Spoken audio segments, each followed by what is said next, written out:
සුළු දෙයක්. හැබැයි මේ අතපසු වීමෙන් ඇතැම් අවස්ථාවලදී මේ කුඩා ළමයින්ගේ ජීවිත පවා හිමි වෙන්න පුළුවන්.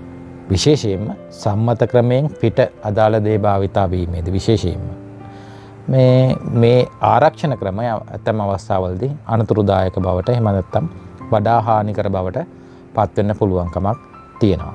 ඉතින් ඊටා කුඩා ළමයෙක් මේ පවුලේ ඉන්නවා නම් අනිවාර්යයෙන්ම ඊළඟට ඒ ළමයා කොතනද ඉන්නේ අනිවාර්යයෙන්ම ඉදිරිපස ආසනයේ ඉන්න අම්මා ගාව. නිසා බොහෝ දුරට පුද්ගලයා සීට් එක මත ස්ථාවර වීමක් සහ අවම සාපේක්ෂ චලිතයන් ශරීරය තුළ ඇතිවීම පවත්වා ගන්නත් ඝට්ටනයන් අවම කරන්නත් මේ සමස්ත ක්‍රියාවලියට පුළුවන්කමක් ලැබෙනවා.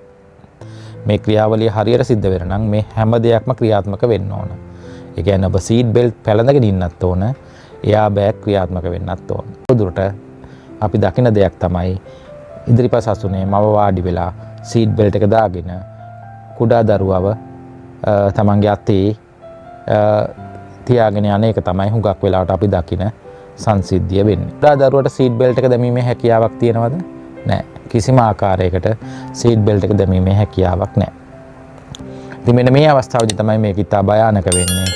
මොකද අම්මට සීට් බෙල්ට් එක ක්‍රියාත්මක වුණාට අනතුරේදී ළමයාට සීට් බෙල්ට් එක ක්‍රියාත්මක වෙන්නේ නැහැ.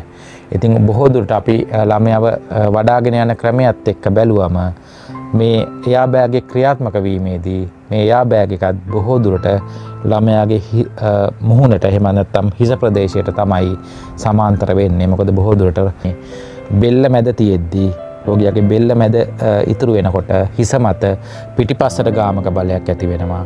ශරීරය මත ඉදිරියට ගාමක බලයක් ඇති වෙනවා. මේ අවස්ථාවේ තියෙන කශේරුකා නැත්නම් සර්වයිකල් ස්පයින් වෙත දෙපැත්තට යන බලයක් මගින් විශාල නොගැලපෙන තෙරපුමක් ඇති වෙනවා.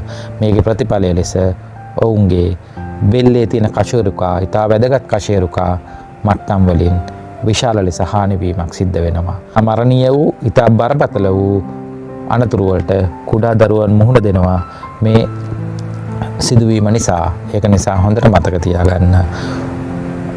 හොඳම දේ තමයි මේ නිවැරදි ආරක්ෂාකාරී ළමයින් සඳහා නිමැවුණු සීට් එකක් භාවිත කරමින් පමණක් බබාවර කාර් රථේ නැත්නම් වාහනේ රැගෙන යාම ළමයාව වඩාගෙන නැත්නම් ළමයාව අතේ තියාගෙන කාර් රථයක යනවා නම් කිසිම අවස්ථාවක ඉදිරිපස අනෙක් අසුනේ වාඩි නොවන්න වග බලා